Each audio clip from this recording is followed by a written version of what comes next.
नमस्कार दोस्तों। आज के इस वीडियो में हम बात करेंगे नागपंचमी से जुड़ी पौराणिक कथा। नाग देवता ने निभाई थी भाई की भूमिका। आइए नागपंचमी की कहानी सुनते हैं। सावन के महीने में भगवान शिव के गले का श्रृंगार कहे जाने वाले नाग देवता की भी पूजा की जाती है। इस खास दिन को नागपंचमी के रूप में मनाया जाता है। कहा जाता है कि सावन की पंचमी तिथि को आस्तिक ने नागों को यज्ञ में जलने से बचाया था। तभी से नागपंचमी का पर्व मनाया जाने लगा।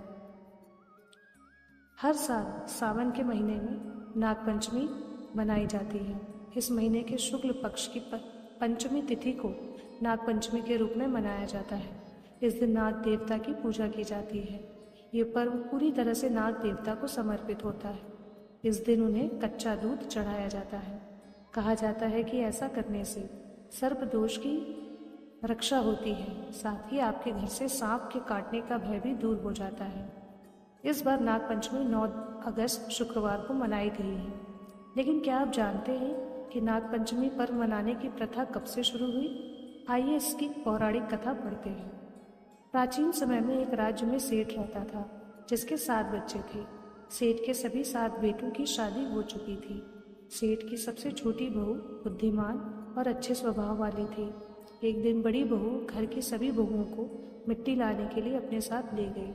जमीन खोदते समय बड़ी बहू की नज़र एक सांप पर पड़ी और वह उसे खुरपी से मारने लगी। तब सबसे छोटी बहू ने उसे रोका और कहा कि इस सर्प ने कोई पाप नहीं किया है।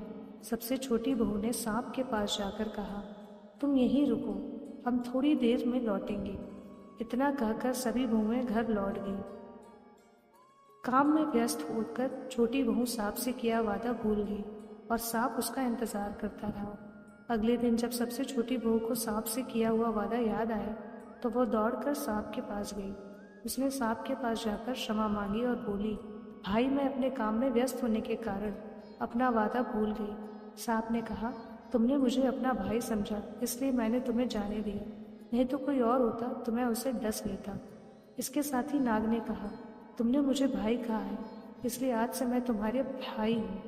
तुम्हें जो भी मांगना है मांग लो। तब सबसे छोटी बहू बोली, मेरा कोई भाई नहीं है, आज से तुम ही मेरे भाई हो। कुछ दिन बाद नाग मनुष्य का रूप धारण करके अपनी बहन को लेने आया। उस पर विश्वास करके परिवार वालों ने छोटी बहू को जाने दिया। सांप सबसे छोटी बहू को घर ले आया जहाँ सांप का परिवार रहता था। सांप के घर में इतना सारा धन देखकर बहू को आश्चर्य हुआ। एक दिन सांप की माँ ने छोटी बहू से कहा, अपने भाई को थोड़ा ठंडा दूध पिलाओ। लेकिन छोटी बहू इस बात को भूल गई और उसने सांप को गर्म दूध पिला दिया, जिससे सांप का मुंह जल गया। सांप की माँ बहुत क्रोधित हुई, लेकिन सांप ने उसे शांत कर दिया। थोड़ी देर बाद सांप ने कहा, उसकी बहन के घर जाने का समय हो गया है। जैसे ही उन्होंने घर को अलविदा कहा, नाग के परिवार ने छोटी बहू को सोने, चांदी, हीरे, मोती, कपड़े और गहने से लाद दिया। जब छोटी बहू घर लौटी तो बड़ी बहू को उसके धन से ईर्ष्या होने लगी। नाग ने सबसे छोटी बहू को गहने के साथ हीरों का हार और एक माला भी दी। यह हार पूरे राज्य में चर्चा का विषय था। जब रानी को इसके बारे में पता चला तो उसने यह हार मंगवाया। सबसे छोटी बहू को यह अच्छा नहीं लगा और उसने सांप को बुलाकर सारी बात बता दी। सबसे छोटी बहू ने अपने भाई से कहा कि ऐसा कुछ करो कि यह हार सबसे छोटी बहू के गले का हार बन जाए और कोई और पहने तो उसके गले में सांप बन जाए। बहन की बात मानकर भाई ने वैसा ही किया। जब रानी ने यह हार पहना तो वह हार उसके गले में सांप बन गया। रानी चिल्लाने लगी। रानी की चीख सुनकर राजा ने सबसे छोटी बहू को लाने का आदेश दिया।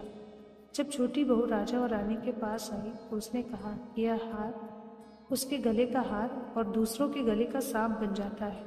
तब राजा ने अपनी सबसे छोटी बहू से हार पहनने को कहा। जैसे उसने यह पहना, सांप जो था वो हार में बदल गया। यह चमत्कार देखकर राजा बहुत प्रसन्न हुए और उसे अपना धन देकर विदा कर दिया। इसी के साथ दोस्तों, अगर वीडियो पसंद आए तो वीडियो को लाइक, शेयर, सब्सक्राइब ज़रूर करें। मिलते हैं अगले वीडियो में। धन्यवाद।